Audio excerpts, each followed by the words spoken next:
مرحباً أصدقائي. اليوم بنتكلم عن سر غريب في عالم القطط.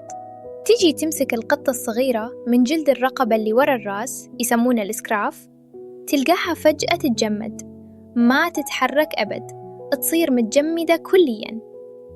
لأن هذا رد فعل فطري عند الصغار، أمهم تمسكهم كذا بالفم عشان تنقلهم بأمان، والجسم يسترخي تلقائي عشان ما يقاومون ولا يتأذون. يستمر هالشيء لين يصيرون تقريباً شهرين أو أكثر شوي. أما القطط الكبار بعضهم يتجمد برضو، بس هذا مو استرخاء، هذا خوف أو توتر.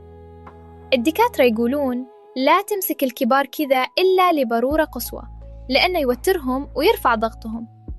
الأحسن تدعم الجسم كله بيدينك وتلفوه بمنشفة مثل الطفل الصغير.